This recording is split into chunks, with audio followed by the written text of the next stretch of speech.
Call the meeting to order. Please rise for the Pledge of Allegiance. I pledge allegiance to the flag of the United States of America and to the republic for which it stands, one nation, under God, indivisible, with liberty and justice for all. Thank you. Good evening, everybody. Roll call, please. Alderman Reisel. Alderman Logan. Present. Alderman Snow. Present. Alderman Kuhlmeier. Present. Alderman Schoeneman. Present. Alderman Kleckler. Present. Alderman Folsom. Present. 6 present. You have a quorum. Thank you. Our first order of business this evening is to conduct a public hearing. And this public hearing is concerning the intent of the Rock Falls City Council, Whiteside County, Illinois, to sell not to exceed $13 million in general obligation bonds under alternate revenue sources. Before I open up the floor for anyone who would like to address the council in the public hearing, I would like to make a short statement. Tonight we're nearing the end of a 3-year planning process and at the same time are at the beginning of the implementation stages. Our goal for this broadband project has and will remain throughout this process to provide the residents of Rock Falls with a reliable, cost-effective, customer service-driven internet option that will bring 1 gigabit of internet speed both up and down to our businesses and residents who want the service. In addition, we will offer phone service as well via the voice over the internet, better known as VoIP. The $13 million that this ordinance and this hearing is about, I want to be clear that $13 million is not going to be spent all in one shot. The distribution of these funds that would be approved, if the council so desires, would be for 4 distributions. In 2017, $4.1 million, in 2018, $2.9 million, in 2019, $3.6 million, and in 2020, $2.3 million. What's important to understand is that throughout this process, if the customers choose not to make a selection to the service that we will provide, we will not need to borrow all of the monies that we will be approving. Likewise, if it goes over well and the customers support the project and we need to advance, we can do that. And at the same time, that would result in some cost savings by combining the last 2 years. Our build-out will begin with the construction of a strong backbone east to west on Route 30 and north to south on Route 40 or First Avenue. This build-out will utilize some 50-plus miles of dark fiber that are already in place and utilized by our utilities. It will only need to be lit. We will then look to our residents for the next steps to be taken. That direction will come by the way of the residents signing up for the services within their fiberhood, if they so desire. A fiberhood is nothing more or less than a cluster of 225 to 250 homes roughly within a given area of town. As we achieve 45% sign up within a fiberhood, we will then proceed with the fiberhood construction for that area. We are anticipating 20 fiberhoods within our city. But again, I would emphasize, if that particular fiberhood does not achieve 45% signups, we will not be spending money, we will not be building out.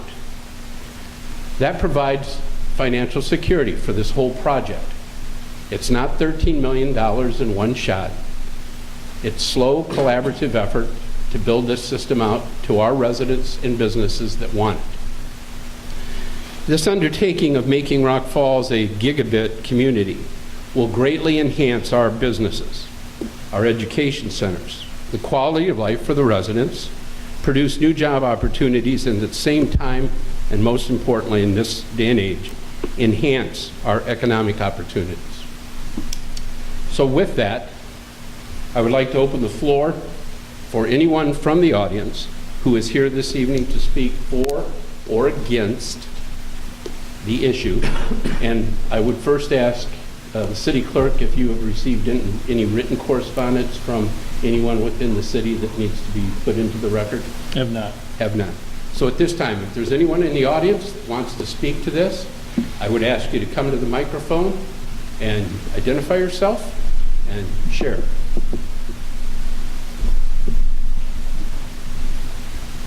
I'm Mike Corrigan. I'm the owner of William and Mary Computer. I'm for bringing gigabit internet into the community. I feel I speak not only for myself, but for many of the businesses that we support. Bringing this fast internet into this at a very reasonable price will be a benefit. As more and more services are moved to the cloud, you have offsite storage, you have voice over the internet. Everything requires more bandwidth, and having that at a reasonable price would be a big benefit to the existing businesses. Is also, I feel, having the ability to attract other businesses into the community. Having gigabit internet ready to turn on quickly it would definitely be a big benefit as you market the city to bring in new businesses. So there's not a reasonable way to obtain gigabit internet currently. There are providers that offer it, but it's nowhere near the price points that have been discussed as what you're offering. So I definitely look forward to this and think it will be a benefit to the community. Thank you, sir. Anyone else wish to speak to the matter?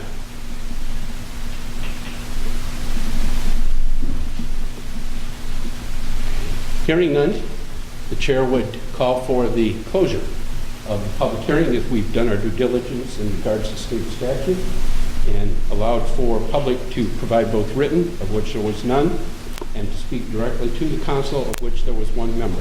And we thank you for that. So at this time, I declare the public hearing concerning the intent of the City of Rock Falls to issue bonds not to exceed $13 million general obligation closed. Next item on the agenda is an audience request. If you weren't here for the hearing, is there anybody in the audience that wants to speak under audience request? If so, please come forward. Having none, our next item of business is proclamation. Mr. Clerk. Proclamation of Rock Falls Township High School senior Niles Ager, 2017 IHSA Class A 195-pound state champion day. Whereas the mayor and the city council of Rock Falls, County of Whiteside, Illinois, are pleased to recognize a member of the Rock Falls Township High School wrestling team, senior Niles Ager, on his outstanding career and historic season. Whereas Niles Ager became the 2017 IHSA State Class A 195-pound champion with a record of 42-0. Niles was the champion of many invitational meets, including the Riverdale Invite, Erie Prophetstown Invite, Princeton Invite, and the Quincy Invite. Niles Ager is also the IHSA regional and sectional champion. Whereas in an educational system that seeks to teach the future leaders of our community, state, and nation the fundamentals of self-reliance and the rewards of individual and group effort, athletics have become a valuable educational tool. Through his participation in sports, this individual has served as a leader and learned valuable lessons of discipline, hard work, good sportsmanship, and teamwork that will undoubtedly be of great benefit to him throughout his future endeavors. Therefore, be it resolved that I, William B. Westcott, and the City Council of the City of Rock Falls, Whiteside County, Illinois, do hereby proclaim today, March 7th, 2017, as Niles Ager Day in the City of Rock Falls, and extend on behalf of the citizens of our community a heartfelt thank you for your hard work and dedication. Your accomplishments are recorded forever in the history of Rock Falls Township High School Wrestling Program, presented this 7th day of March 2017. Make a motion to approve. Second. Motion by Mr. Snow, seconded by Mr. Folsom, to approve the proclamation recognizing Niles Ager, day March 7th of 2017. Any questions or comments? All those in favor say aye. Aye. Opposed? That motion carries. It'll be my pleasure. He was going to be here this evening, the young man, but they're having an awards assembly at the school tomorrow at 12:45, and so I will be there to present the proclamation to him. Community affairs. See no one from the chamber here. Next item is the consent agenda. Any of the members have any of those items, 3 of them, that they'd like to see pulled for individual consideration or discussion? Hearing none, Mr. Clerk. Approval of the minutes of the February 21st, 2017 regular council meeting. approval of the bills as presented, approval of the agreement for hearing services with Tim Slavin ADR Services, 620 Lincoln Way Court, Morrison, Illinois. Make a motion to approve the consent agenda as read. Second the motion. Motion by Mr. Snow, second by Mr. Schoeneman to approve the consent agenda as presented. Discussion. Hearing none, roll call, please. Alderman Logan. Yes.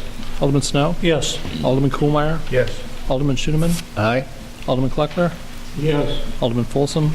Yes. 6 aye. Thank you. Next item on the agenda is City Administrator Robert Blacker's report. Nothing tonight, Your Honor. Next is information correspondence. Mr. Ardini, City Clerk. The only item I had is you have your new calendars on your desks. There's been one change for the Hennepin Canal Trails Committee. Will be moved to the 16th. Sorry if I stole your thunder. That's all I have. Thank you. Mr. Reese is still not with us, but we're very fortunate to have Mr. Sanders. Mr. Sanders, do you have anything this evening? Nothing tonight, Your Honor. Thank you. Thank you. Mr. Perkinstein, City Engineer. Nothing tonight, Your Honor. We still looking at a March 15th construction startup date, barring snow this weekend? Department heads. Mr. Cox not with us. He's sick this evening. Mr. Simon.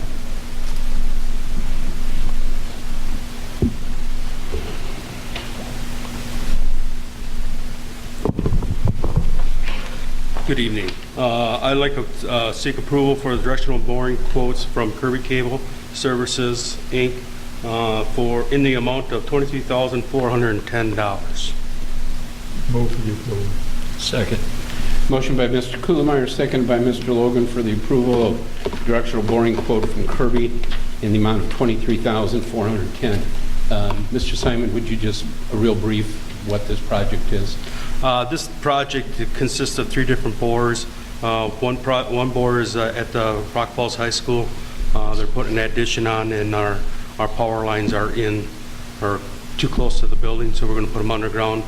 And the other 2 bores are over in Sterling to take care of the dispatch center phone services. So we'll be going into the council chambers or the city buildings, Sterling's buildings over there. And then the other one will be down by the Dillon home to attach it to our fiber that goes across the walkway. Thank you, sir. Any additional questions, comments? Roll call. Alderman Logan. Yes. Alderman Snow. Yes. Alderman Kuhlmeier. Yes. Alderman Schoeneman. Aye. Alderman Kleckler. Yes. Alderman Folsom. Yes. 6 aye. All right, on another note on the electric department and IMEA electric efficiency policy, I just want to make you guys aware that we do have a policy out there. I get phone calls all the time on, do we offer efficiency money? And yes, we do. There's a whole a list of efficiencies that we do offer: lighting, heat pumps, some motors, some compressors, and stuff like that. I do not have to do any of the paperwork, thank God. I got IMEA. For everybody's concern. Yes. I got IMEA Rod down at IMEA. When someone contacts me, I just give them Rod's email, and they talk, and they get the paperwork filled out, and then they either are accepted at a dollar amount, but we will only give up to $2,000 to an individual customer of ours. I should say business of ours. And we usually receive right around $16,000 a year, and the other $8,000 we're going to give away up to half of our earnings, if you want to say it, because it's actually based off our kilowatts that we buy from IMEA in a year. So we'll do like 4 businesses that come in at $2,000 each, and then the other $8,000 will be spent probably on the city stuff, for example, updating some LED lighting, updating some lights in the parking lot, just stuff that the city needs done for buildings. So, is there any questions on this? Not on this program, but do you still have the residential refrigerator Yes. programs and those Yes. types of things? For the Recycle My Fridge program, yes, that is still out there. This will probably be the last year for it. Yes. Yep, all the information is on the website. Any other questions? Thank you. Thank you.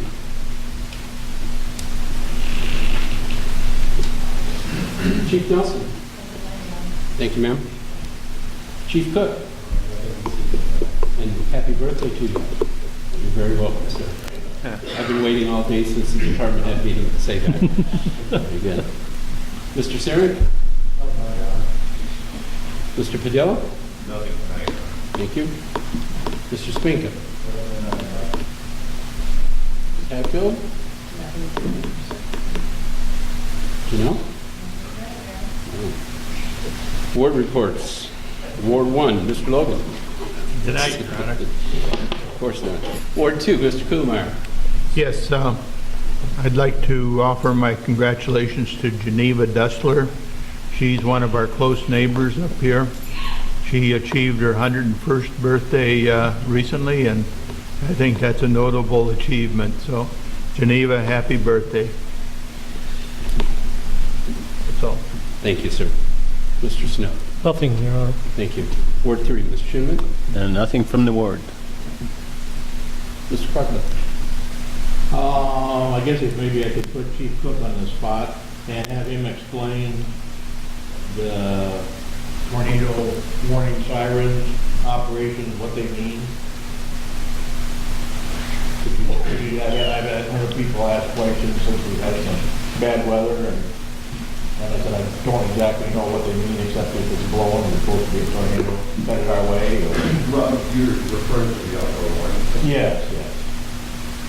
Right, I mean, that's what it's designed for, and we follow policy through the National Weather Service.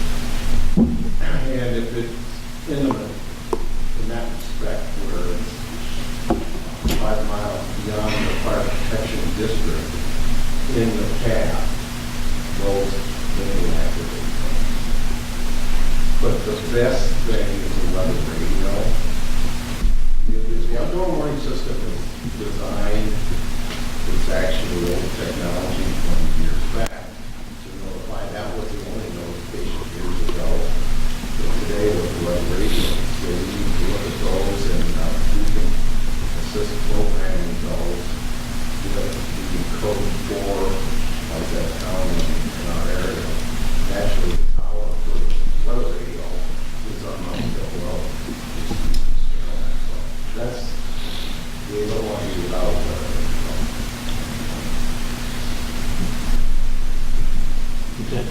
Thank you, sir. Mr. Folsom. Nothing tonight, Mayor. Thank you. Under the mayor's report, was in Washington last week, so I didn't make the Public Works public property, but reviewing the minutes, the Public Works Committee and Public Property Committee combined approved the Uptown Street dances that I submitted to them on the dates of May 27th and June 17th.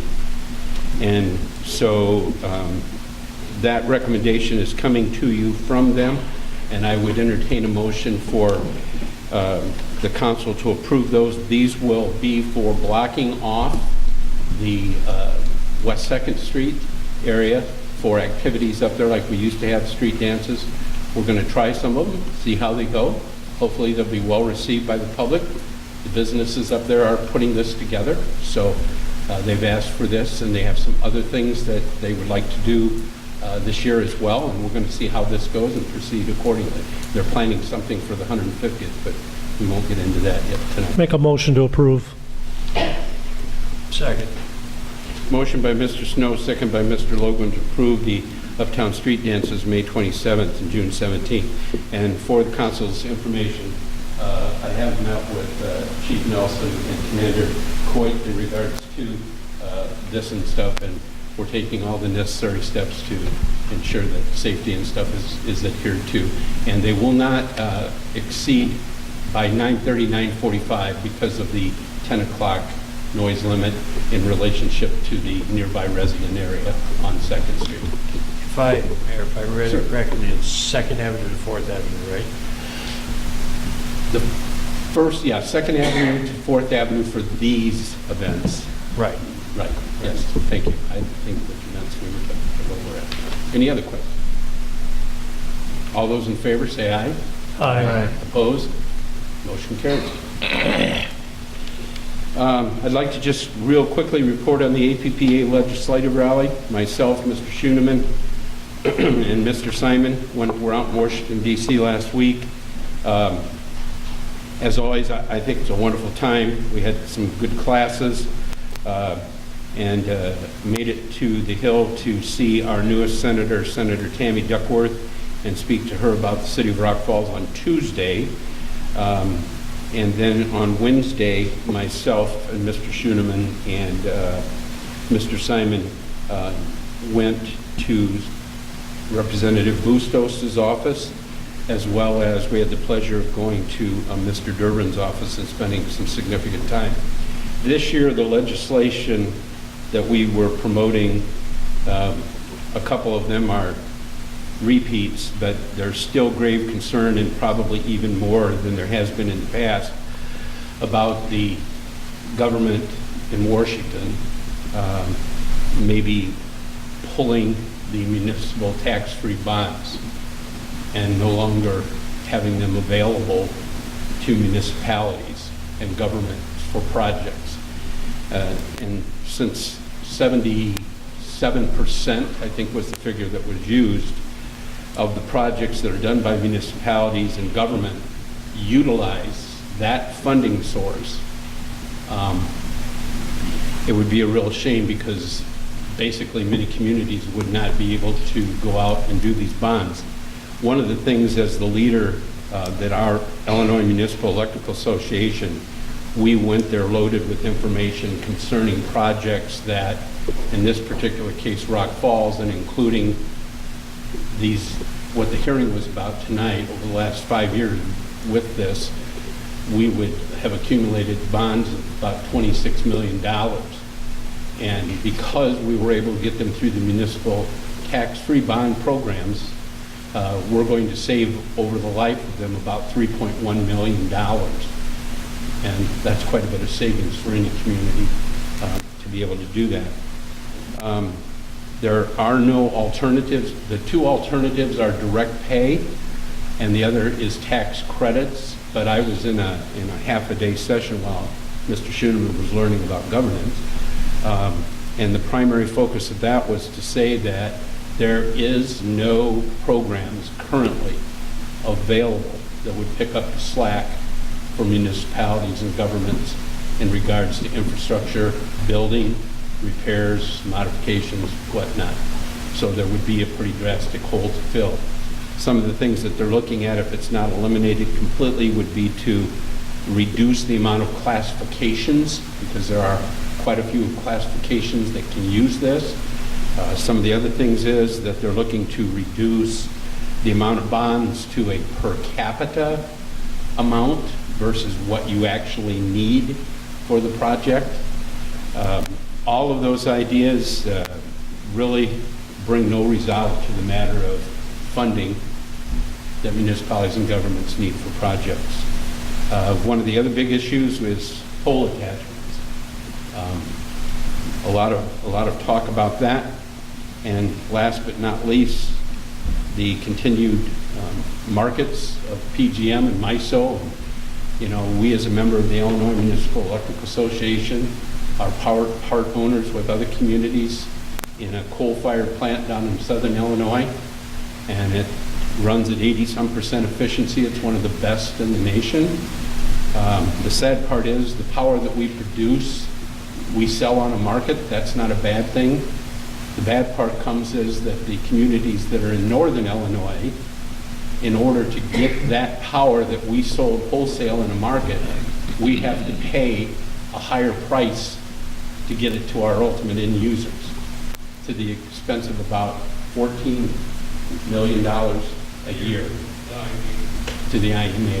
So I think that Senator Durbin had probably the most